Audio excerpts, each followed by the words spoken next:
On va évidemment commencer par la guerre en Ukraine. Vous vous inscrivez en faux à peu près face à toutes les décisions prises par la France depuis le début de cette crise.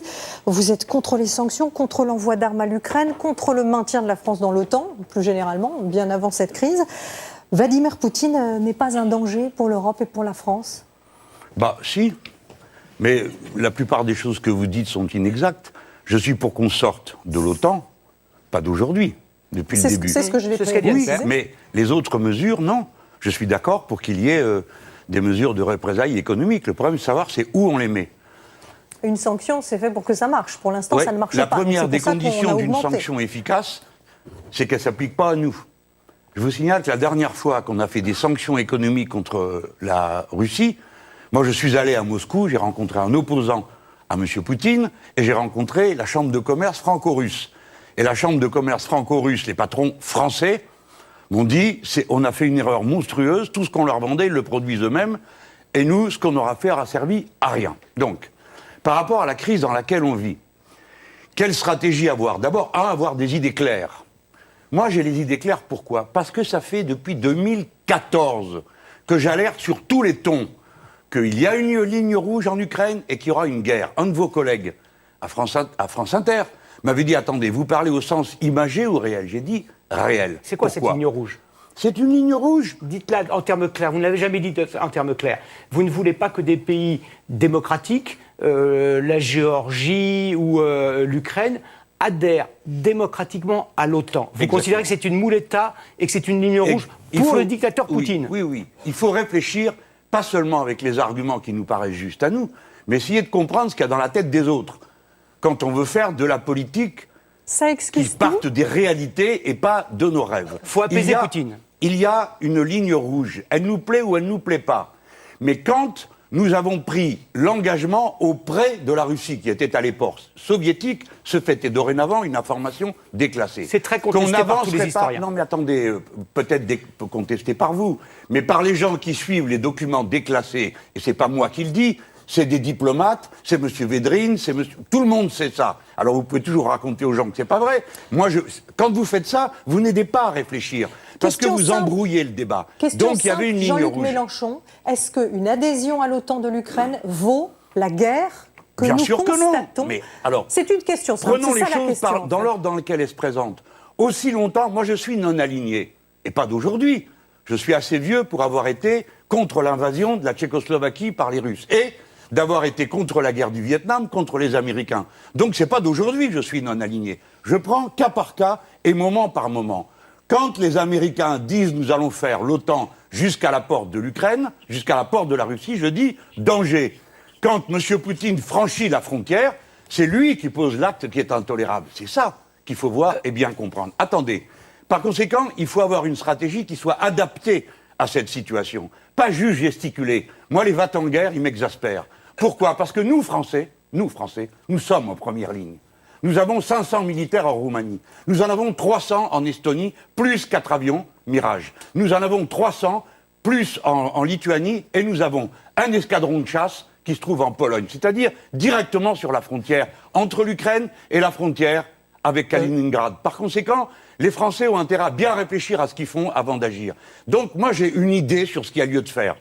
Vladimir Poutine, c'est un dictateur ou pas? C'est un autocrate, c'est absolument certain. Mais je vais me réfugier derrière la réponse de M. Macron. Moi, je me positionne comme quelqu'un qui a l'intention d'être élu. Je pense que, comme lui, j'arrangerai pas mes affaires. Si pour vous faire plaisir et arranger mes affaires, je disais oui, c'est un dictateur abominable, un fou sanguinaire, etc. Ça vous ferait peut-être plaisir à une dizaine de personnes, mais ça rend la gestion de la France complètement impossible et ça nous met en danger. Vous disiez que vous aviez une idée pour la crise actuelle. Donnez Il faut voir court terme, moyen terme, long terme. Court terme, immédiatement, tous les matins on se lève et on dit cessez le feu. Et court terme, immédiat, on demande à l'ONU de déployer des soldats, des casques bleus, le long des 16 réacteurs nucléaires. Je vous arrête, c'est impossible. À l'ONU, il y a le Conseil de sécurité. Dans le Conseil de sécurité, il y a la Russie qui s'opposera.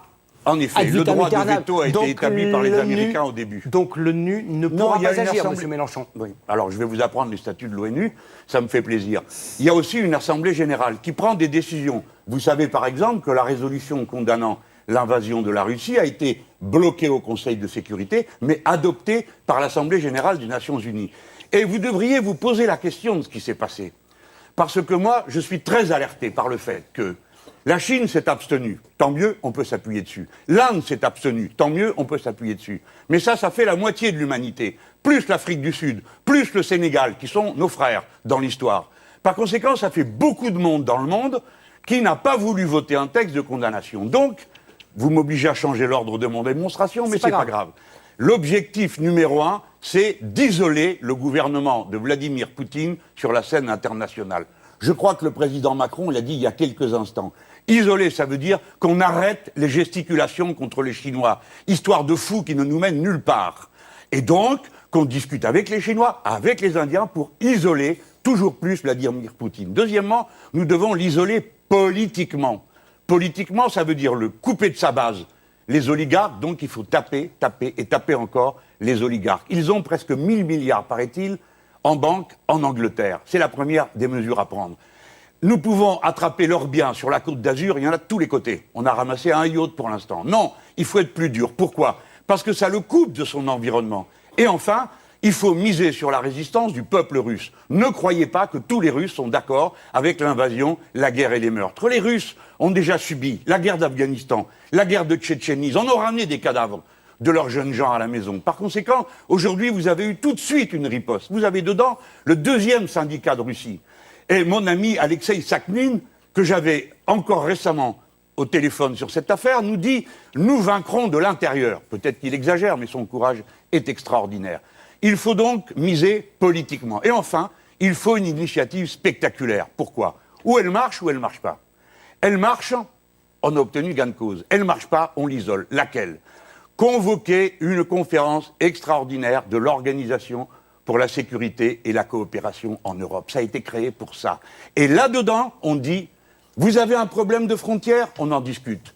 Vous avez un problème de sécurité, on en discute. Parce que nous, Français, non seulement nous sommes d'accord pour que vous soyez en sécurité, mais nous voudrions que nous, Français, nous soyons en sécurité. Donc, M. Poutine, les missiles que vous avez déployés sur le territoire de la Russie et qui font entre 500 et 5000 kilomètres, eh bien, nous ne sommes pas d'accord pour que vous continuiez à en utiliser. Et donc, nous obligerons, mais cette fois-ci, il ne faut pas être aligné pour l'obtenir, un des Russes, deux des Américains, que ce type d'armes soit remis dans un accord comme il y en avait autrefois avec la Russie soviétique. En attendant les résultats de ces négociations, nous sommes tous confrontés à notre vulnérabilité énergétique. Et vous, vous faites partie des candidats qui sont contre le nucléaire. Vous voulez en sortir totalement à l'horizon 2045.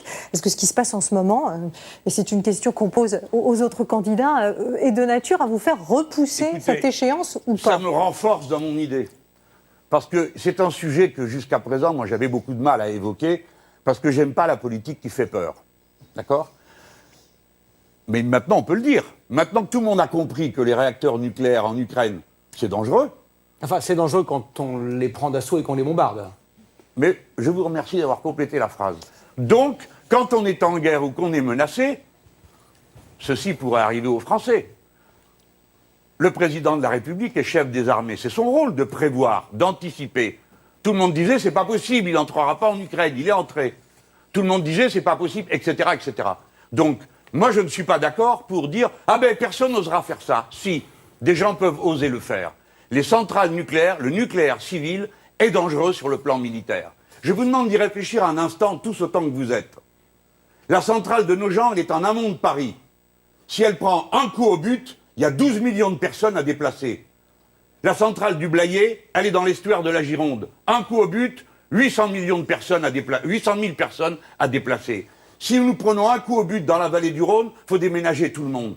Donc on parle de choses extrêmement graves, extrêmement sérieuses. Alors la question est, est-ce qu'on peut sortir du nucléaire? Mais avant, il y a une autre question. Vous voyez bien que les Français souffrent en ce moment de la hausse des prix. Ça, c'est quelque chose de réel. Ah, ça, c'est sûr. Ce ne sont pas des scénarios du futur, pour et dire le pire n'est jamais certain. Mais aujourd'hui, comment répondez-vous aux gens qui souffrent déjà de l'augmentation énergétique sur leurs factures, et comment vous faites pour la faire baisser, cette facture, en sortant du nucléaire? Voilà. Alors, vous avez deux possibilités qui vous sont présentées aujourd'hui. L'une, c'est toutes sortes de discours touchants, dans le court terme, n'ont aucune valeur. On va lutter contre les passoires thermiques, en effet, on va le faire. On va rechanger le modèle des voitures, en effet, on va le faire. Mais ça prend du temps. C'est maintenant que les gens sont pris là. C'est en ce moment que la profession de taxi va mourir si on fait rien. Donc, il faut bloquer les prix. Disais-je en septembre, le président Macron a reconnu il y a un instant que c'est en septembre qu'a commencé cette affaire. J'ai dit, bloquons les prix. Mais maintenant, je ne me contente pas de dire bloquons les prix. Je dis, on les bloque à la baisse. C'est-à-dire qu'on décide que ça coûtera 1,30 € ou 1,40 € à la pompe, pas un centime de plus. Alors comment fait-on? La réponse du gouvernement actuel, c'est de dire on prend dans le trésor public pour donner aux gens, pour qu'ils donnent au trésor privé, celui de Total et des autres compagnies qui nous alimentent. Alors, réfléchissons un instant. Au lieu de faire cette chose à Versailles de blabla, il y avait une décision à prendre. Cette décision, c'était faisons un prix plancher pour le pétrole en Europe. C'est-à-dire pour un marché de 450 millions de personnes. Aucun producteur ne tient en face de nous. Pourquoi? Parce que l'actuel surcoût, c'est tout simplement de la spéculation. Les besoins sont connus, il faut donc adapter les quantités de pétrole. Avez-vous entendu dire que l'Arabie Saoudite, le Qatar, ou même les États-Unis d'Amérique augmentent la production? Non, pourquoi? Parce qu'ils se remplissent les poches, inclus les États-Unis d'Amérique. Les États-Unis d'Amérique sont indépendants énergétiquement et sur le plan pétrolier, à la condition que le baril de pétrole vaille 60 $. Pourquoi 60 $? Parce que c'est à ce prix que le pétrole et le gaz de schiste sont rentables aux États-Unis d'Amérique. Alors pendant que nous, on ferait les marioles, à dire oui, ben on va baisser le chauffage, ça c'est les gens qui n'ont pas froid. Hein. Il y a 12 millions de personnes qui ont déjà froid, ils ne peuvent pas baisser le chauffage. Donc pendant que nous, on fait ça, les autres, ils se remplissent les poches et ils rigolent. Donc, on bloque et on baisse les prix. Je répète, on bloque et on baisse les prix, et ce sont les producteurs qui payent. Parce que si vous, aujourd'hui, termine là-dessus, toute l'énergie de l'affaire, elle est renvoyée aux consommateurs. Si tu bloques au milieu la violence de la secousse sur la corde, elle retourne à l'expéditeur. Voilà ce que moi je propose. Un prix de gros en Europe si l'Europe existe. 2, en tout cas, nous, Français, on le ferait, et on met une limite à la baisse. Vous parliez de ce mot, blocage des prix. Vous êtes le seul des candidats présents ce soir à vouloir bloquer une liste de produits alimentaires de première nécessité. Est-ce que vous pourriez nous donner des exemples de cette liste? Est-ce qu'elle est établie? Est-ce qu'elle est inscrite, écrite noir sur blanc? Et sinon, quand allez-vous l'établir? Alors, je vais vous dire, le mieux, c'est de regarder comment font les autres. Souvent, ils y ont réfléchi avant, puis s'ils se sont trompés, on s'évite les erreurs. Alors, il y a déjà des gens qui l'ont fait. Par exemple, peut-être que tout le monde ne le sait pas, mais dans les DROM, c'est-à-dire les départements et les territoires d'outre-mer, et les régions d'outre-mer, il y a un système de blocage des prix. Parce que comme tout fonctionne à l'import, hélas, qu'on n'a pas garanti ni la souveraineté énergétique, ni la souveraineté alimentaire, donc on fixe les prix. On fixe les prix, c'est la loi Lurel, elle s'applique partout. Mais à La Réunion, ils ont trouvé une idée. Ils fixent les prix, c'est le préfet qui fait ça, mais il s'est entouré d'une commission. Et il fait venir des citoyens tirés au sort. Alors peut-être que sur le territoire de l'Hexagone, nous sommes 67 millions, bon, on va peut-être pas tirer au sort, on peut le faire, hein, mais on peut déjà faire venir les associations de consommateurs et les syndicats de salariés, parce qu'eux, ils ont une vue directe sur ce sur quoi il faut bloquer les prix. Ce qu'on peut dire, c'est les produits de première nécessité alimentaire, les produits de première nécessité pour l'hygiène, et on peut dire aussi les produits de première nécessité pour aller à l'école et avoir les cahiers et les crayons dont on a besoin, et évidemment, l'essence. Mais là, c'est des mesures de court terme. Après, dans le plus long terme, il faut en finir avec les modes actuels d'approvisionnement énergétique. Les énergies fossiles, gaz, pétrole, tout ça, il faut passer à autre chose. C'est pas si dur, bon sang de bois. Où est la difficulté? Il n'y en a pas. Il faut prendre la décision. La quantité d'énergie, c'est là la difficulté. Personne n'a l'intention d'appuyer sur un bouton et dire ça y est, il n'y a plus de lumière. C'est pas ça mon idée. Je dis on remplacera le nucléaire par d'autres sources. On remplacera le pétrole par d'autres sources. Le pétrole par l'hydrogène. On le fabrique facilement et en mer, à condition de mettre des éoliennes offshore en quantité suffisante. On sait le faire, on a les ingénieurs. On peut avoir de l'énergie électrique partout dans le pays si on installe des hydroliennes. Alors c'est un grand mot, hydrolienne. Autrefois, on appelait ça moulin. Alors des hydroliennes dans toutes les rivières. Il y en avait 100 000 de moulins dans ce pays. Il n'y a pas de difficulté technique. Et après, il y a des instruments nouveaux qui utilisent l'énergie de la mer, la houle et le reste. Bon, je termine là-dessus, oui, mais c'est pour vous dire qu'il y a 66 fois dans la poser. Mer l'énergie. J'essaye de parler aussi vite que je peux pour être convaincant. Oui, Jean-Luc Mélenchon, il ne nous reste, il ne vous reste que 2 minutes pour les 2 dernières questions, mais vous les connaissez déjà par cœur, parce que vous n'êtes pas le premier à entendre ces questions. Mais j'ai Anne-Claire. pas triché, hein. Non, vous avez La été... première question, c'est sur J'ai l'âge écouté. légal de la retraite. Vous voulez la rabaisser à 60 ans pour tout le monde. En Europe, il n'y a que l'Autriche et la Pologne qui le font pour les femmes. Vous auriez raison, alors que les autres ont Ah tort. ben, vous savez, il y a toutes sortes de bêtises qui sont faites partout dans le monde, hein. Et Comment vous je ne propose financez pas de les étendre à la France. Par exemple, l'Arabie Saoudite vient d'exécuter 81 personnes dans condamnation à mort. Bah, les voisins. Ah ben écoutez. La comparaison n'est pas très rigoureuse, convenez-en. Non, mais la vôtre non plus. Non, mais Parce quand que des pays pourquoi sociaux-démocrates- Parce que les autres le font, il faudrait qu'on le fasse. Non, ce que Non, disait non, Anne-Claire, non, c'est non. le Parce seul que je pays... pourrais Je vous vous parler- demandais si vous Oui, non, aviez mais je raison, connais- alors que tout le monde J'ai compris. Mais ce a que- décidé d'un voilà. départ à la retraite Voilà. Et ben voilà. qui n'est pas parce qu'on fera justifié. autrement. Comment Parce ferez-vous qu'un jour, on a décidé qu'il n'y aurait plus de roi et tout le monde a dit ah ben c'est pas normal, il y a des rois partout. Et on a décidé que c'était une république, donc on ne le fera pas. Moi, j'ai milité pour la retraite à 60 ans et nous l'avons obtenue en 1981. J'ai milité contre et fait des manifestations quand M. Sarkozy l'a passé à 62 ans pour qu'on reste à 60 ans. J'ai milité contre M. Hollande quand il a passé les 43 annuités. Laissez-moi terminer. Oui. Donc, je referai la retraite à 60 ans. Et en faisant la retraite à 60 ans pour 40 annuités, avant d'avoir commencé, j'ai déjà économisé 1,5 milliard. Parce que les gens qui ne partent pas à la retraite, mais qui sont dans les seniors, ils vont à Pôle emploi. Deuxièmement, si je ne laisse pas aller à 65 ans, c'est clair ce que vous avez à faire les gens. Si vous votez pour moi, vous vous épargnez des grèves et des manifestations. Parce que leur système à 65 ans, qu'a proposé à l'instant M. Macron, eh bien, ça veut dire 4 milliards de plus que ça coûtera à la caisse d'assurance chômage. Alors, il ne faut pas croire que leurs mesures sont des mesures rationnelles, de bonne gestion, tandis que les miennes, eh bien, elles seraient tellement extravagantes que, sauf les Polonais, personne ne les applique. Non, ce que je propose est rationnel, que les gens partent à la retraite pour vivre le sens de la vie, c'est pas de bosser sans arrêt, que les jeunes prennent la place des autres. Voilà, c'est aussi simple que ça.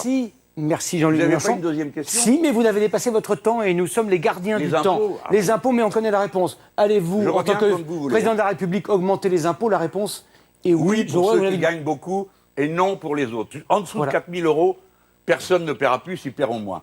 Au-dessus, Merci. ils paieront. Et puis ceux qui ont vraiment beaucoup, ils paieront vraiment beaucoup. Merci, Merci beaucoup. Avec beaucoup. 14 tranches. Merci C'est très clair. beaucoup. Je C'est sors par par là. Merci. C'est par où? C'est par là. C'est par Non, là, s'il vous c'est plaît. par à droite, c'est Monsieur par à droite. Mélenchon, Il y a tout le S'il vous monde plaît. sur votre droite. Je vous en Faut prie. savoir, ils font des signes là. ils Non, font non, des je vous signes là. accompagne par là. C'est Je vous en ici, prie. sur votre Il y a droite. M. Zemmour, il va me mordre. Voilà. Et Je vous c'est en prie. donc